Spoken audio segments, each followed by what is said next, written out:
نحمده ونصلي على رسوله الكريم اما بعد فاعوذ باللہ من الشیطان الرجیم بسم اللہ الرحمن الرحیم ربی اشرح لی صدری ویسر لی امری واحلل عقدۃ من لسانی یفقہوا قولی۔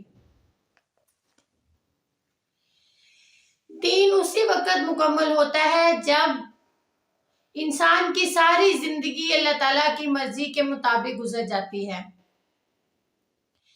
اللہ کی رضا اسی وقت حاصل ہوتی ہے جب انسان کی ساری زندگی اس کی مرضی سے میں شامل ہو، یعنی انسان کی ساری زندگی میں اللہ تعالیٰ کی رضا شامل ہو۔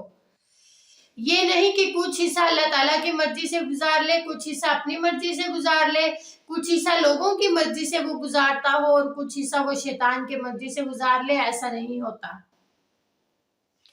بلکہ انسان کو صرف ایک ہی رنگ میں رنگ جانا چاہیے۔ وہ کون سا رنگ ہے؟ صبغۃ اللہ، اللہ کا رنگ۔ سوال یہ ہے کہ ہماری زندگیوں میں ایسا کیوں نہیں، یعنی جس دین کو ہم مانتے ہیں اس دین کا نہ ہی تو ہم پر کوئی رنگ نظر آتا ہے، نہ ہی اس کا ہم پر اثر نظر آتا ہے، ایسا کیوں ہے؟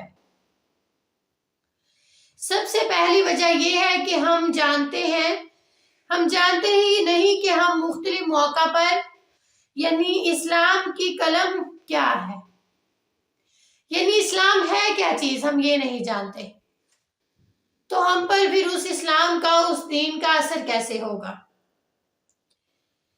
ہم میں بعض ایسے مرد حضرات ہیں جو شادی کر لیتے ہیں، مرد بھی عورتیں بھی شادی تو کر لیتے ہیں، انہیں یہ نہیں پتہ چلتا کہ ہم پر اس کے فرائض کیا ہیں، ہم پر اس کے حقوق کیا ہیں، جو دین ہمارا ہے وہ ہمیں کیا بتاتا ہے، ہماری جو بیوی ہے ان کے حقوق کیا ہیں، ہم نے اپنے گھر میں خوشحالی کیسے لانی ہے، انہیں اس بات کا علم ہی نہیں ہوتا۔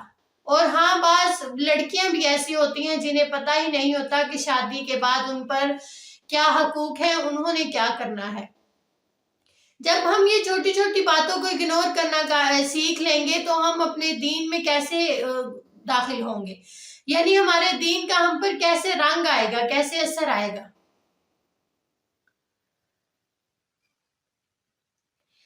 یعنی جس طرح اللہ تعالیٰ نے اپنے حقوق بندے پر ڈالے ہیں، اس طرح بندوں کے بھی حقوق ہوتے ہیں۔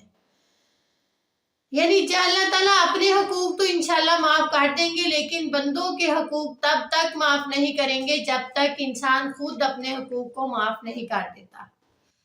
یعنی اگر ہم نے کسی کا دل دکھایا ہے، جب تک تو وہ نہیں معاف کر دے گا تو اللہ تعالیٰ بھی ہمیں معاف نہیں کریں گے۔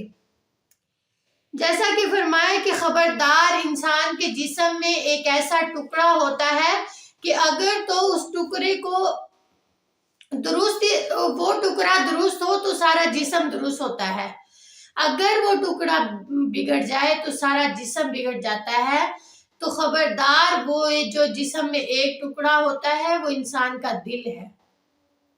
دل کی بھی حفاظت جب تک نہ کی جائے اس وقت تک تقویٰ نہیں ہوتا، اور تقویٰ دل کی حفاظت کے ساتھ انسان ایک دوسرے سے معاملہ کرے، یعنی تعلقات قائم کرے۔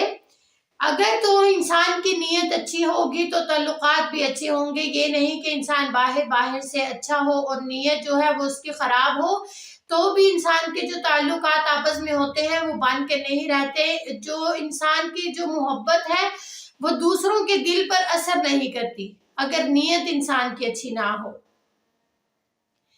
اسی طرح دیکھیں کہ جو میاں بیوی ہیں ان کے درمیان میں جو خرافات پیدا ہو جاتی ہیں، جو غلط فہمیاں پیدا ہو جاتی ہیں، وہ بھی اسی بات پر پیدا ہوتی ہیں۔ ساس بہو کی جو نہیں بنتی وہ بھی اسی بات سے نہیں بنتی کہ دونوں فریقوں میں خدا کا خوف نہیں ہوتا، دونوں فریقوں کے دل میں تقویٰ نہیں ہوتا۔ تقویٰ اللہ تعالیٰ سے ڈر ہوتا ہے۔ جب تک اللہ تعالیٰ کا ڈر نہ ہو تب تک یہ کام نہیں چلتے، کوئی بھی اچھا کام نہیں ہو سکتا۔ یہ سب کیوں ہوتا ہے؟ کیونکہ دل میں خدا کا خوف نہیں ہوتا، اور جب خدا کا خوف نہیں ہوتا تو لوگوں کو کسی کا ڈر نہیں ہوتا۔ جب لوگوں کو کسی کا ڈر نہیں رہتا تو بہت سے مسائل پیدا ہوتے ہیں، بہت سی انسان گناہ کے کاموں کی طرف چلا جاتا ہے کہ انہیں پتا ہوتا ہے کہ ہمیں کوئی روکنے والا نہیں، کوئی ٹوکنے والا نہیں۔ اللہ تعالیٰ سے دعا ہے کہ اللہ تعالیٰ ہمیں تقوی اختیار کرنے کی توفیق عطا فرمائے، آمین۔